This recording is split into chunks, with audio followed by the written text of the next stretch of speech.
In this video, we will talk about confidence interval, a very useful concept in statistics. We will teach you how to estimate average returns using a confidence interval. We will first use an example to illustrate. Here is a sample of the log return of the stock price of Facebook. We can get the average return in this sample. We can get the sample mean to estimate the real average return, which is the population mean. However, we want to do more about estimation. Intuitively, if a sample is a good estimation of the population means should be close enough to the sample mean. Let's look at figure 1. It is plausible to say that the population means is in a range with sample mean centered. We can see that the population means should be somewhere in the middle of the sample means. Okay, let's look at figure 2.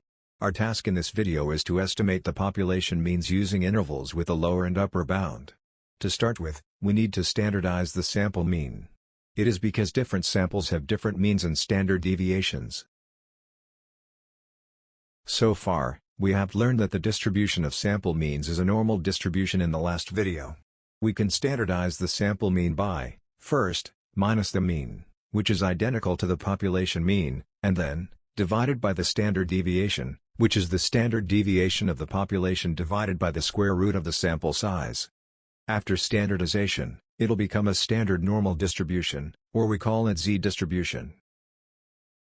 For z-distribution, it is easy to find the two quantities, z alpha over 2, and z, 1 minus alpha over 2 such that, between them, the probability is 1 minus alpha.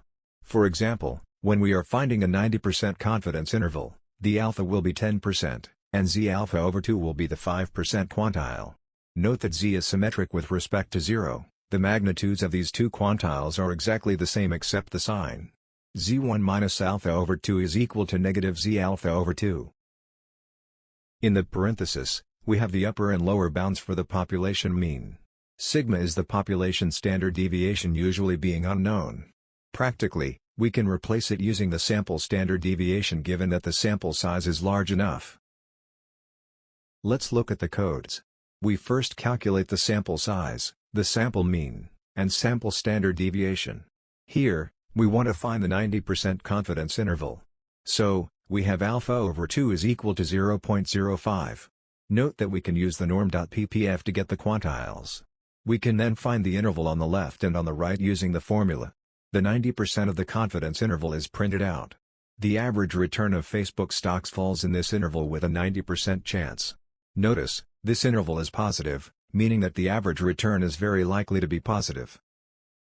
In the next video, we will move on to another statistical inference tool, hypothesis testing. It can be applied to detect differences or changes in population. See you in the next video.